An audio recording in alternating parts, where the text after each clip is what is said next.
Hello, everyone, and welcome to the Jeffrey Epstein Show. I'm your host, Bobbycapucci, and this is a morning update. So today is the day of the Virginia Roberts interview, and Buckingham Palace is bracing itself. So we know what Prince Andrew had to say. We saw his interview, we've processed it, we've went over it, we've discussed it ad nauseum, and we know that he does not present himself as a truthful person. So, the counter of that today is going to be Virginia Roberts' interview. So I want you all to watch that once we get that link, and I want you all to see, if you haven't seen her interviews before, see how credible she looks while she's giving these interviews. See how much more well-composed she looks as she's giving these interviews. See how much more vigor she has than Prince Andrew had. Because guess what, folks? In my opinion, she has the truth on her side. And if you have the truth on your side, well, you go into these interviews and you can lay out what happened. You have all the receipts, you have the dates, you have corroborating witnesses, you have other girls, you have a pilot, you have so many different people who are saying, yeah, this girl was with this guy. But you have him, Andrew, saying, no, that never happened, I never met her. I don't care about that picture. It's obviously fake. So he has a pattern of lying, right? Andrew has a pattern of lying to us, to the public, to people about this case, while Virginia Roberts, on the other hand, has a pattern of being very truthful, being very credible.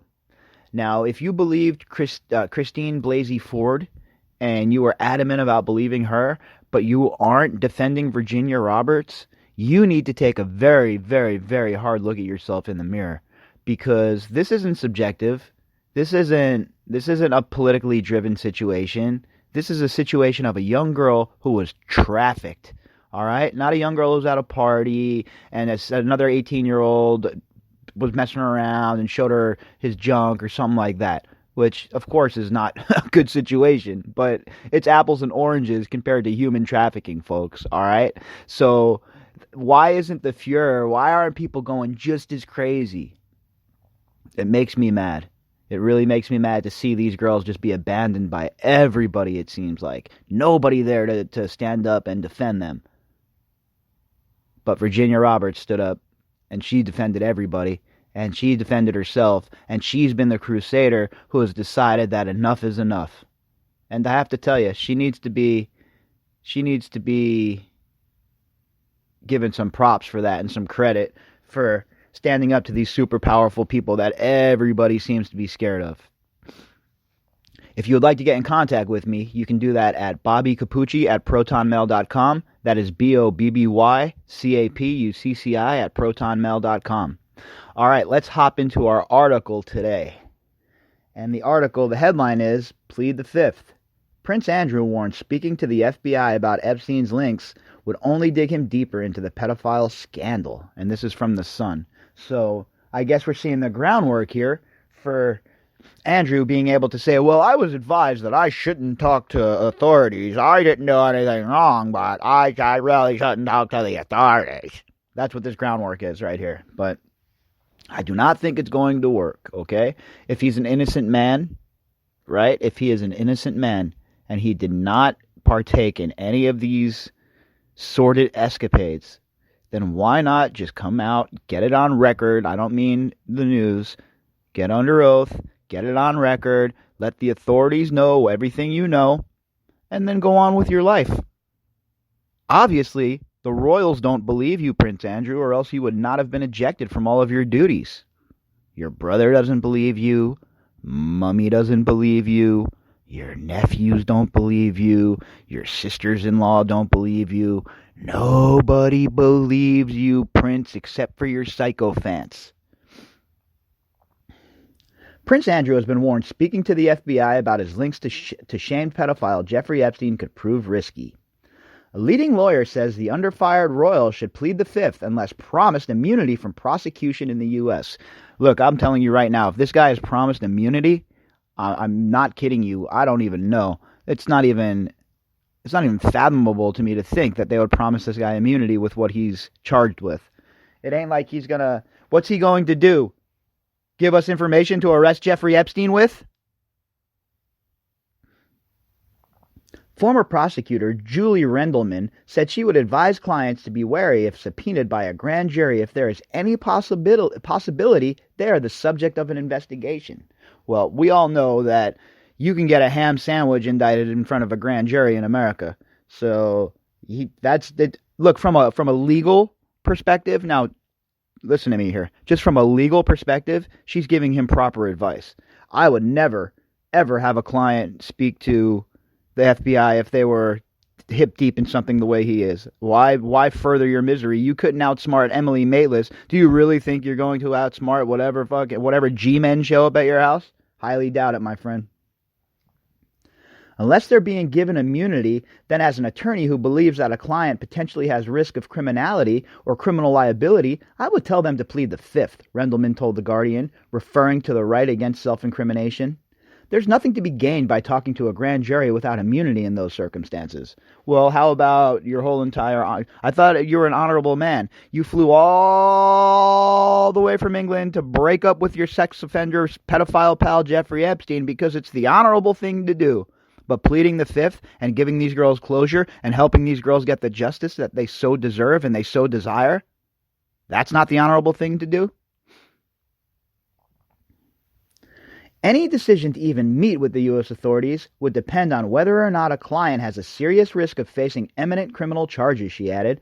Well, he better not meet with the authorities then, because he's at risk.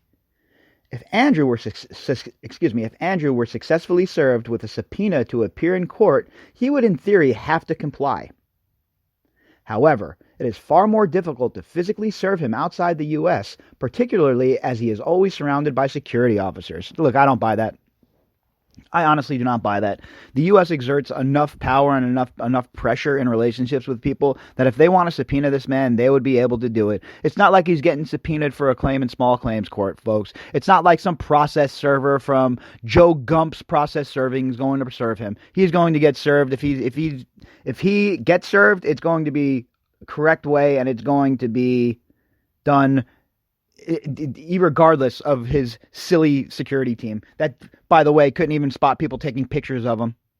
In his statement announcing his departure from public duties, the Duke of York said, "Of course, I am willing to help any appropriate law enforcement agency with their investigations if required. However, other legal experts have also voiced similar views about the prospect of him voluntarily meeting with federal investigators. I see the downside to be larger than the upside for him," said David Weinstein, a former federal prosecutor who now practices white-collar crime defense at Hinshaw and Culbertson. "It's the way questions are asked, the way he answers the questions." Well, of course, they walk you into things. That's their job, right? They try and walk you into saying something that is, going to incriminate you or get you caught up or get you caught lying to federal investigators like they did with Michael Flynn. That's what they did with a lot of the situation with this whole Russia investigation. None of it had to do with Russian crimes or crimes of collusion. It was all process crimes. And that's what they try and do in these federal cases. If they can't get you for the actual charge, they'll get you for process crimes, lying, not being cooperative, blah, blah, blah, blah, blah, blah, blah. And that's why the federal government, they score like a 98% on finishing out federal cases. Last month, we reported on claims the prince could be forced to give evidence over his shocking relationship with Epstein. A U.S. lawyer for 5 of the shame tycoon's victims is preparing evidence for a legal move which would require he appears in a British court to tell what he knows. Lisa Bloom said the prince had been an enabler of Epstein's crimes and should now cooperate in full with the authorities. As much as I dislike Lisa Bloom, as much as I like these high-profile lawyers who are only in it for the money and for the fame, she's definitely right about that. I've been calling these people enablers since the very beginning of this whole situation, and they definitely enable this man to do what he did, and there's no doubt, there's no going around that. There's no getting around that. And she told the Sunday Times if he won't testify voluntarily, she is ready to get a court order requiring him to give evidence. Well, if she's able to do that, maybe my opinion will change on her a little bit. Maybe I'll give her a little bit of credit. But as of now, Lisa Bloom is on my list of undesirables. I hope we don't have to subpoena him. We certainly could if we determine that that he has relevant information to our case, she said. TV claims. I would fly to the UK and take his deposition. This happens all the time. It's only unusual because it's Prince Andrew. That's fair too. It is true. How many times do investigators from the United States or from another country fly to the United States to talk to people that have committed crimes overseas? We live in that sort of world. We're all connected via treaty, extradition orders, extradition treaties. All sorts of different things connect us globally. It has already been reported the prince is preparing to talk to the FBI about Epstein as the palace fears a U.S. court summons is imminent. And they should fear that, especially after tonight's interview. After tonight's interview, we're going to see the ball really get rolling on this case. And I have a funny feeling I'll be doing several updates to keep things in order for us. The Duke of York made the unprecedented move of stepping back from public life after a BBC interview about his relationship with the disgraced U.S. financier spectacularly backfired. Andrew was also hoping to draw a line under allegations made by Virginia Roberts, one of Epstein's sex slaves, who claimed she had sex with Andrew 3 times. She is expected to make new claims about the royal in an hour-long BBC Panorama special to be screened tonight. Like I said, I'm pumped about that. I'm going to find that link, and I'm going to the mountains to do some climbing, but I'm going to have phone service, so I'll make sure I'm on top of that. If I find the link, I'll do a podcast right from the mountains as I'm climbing.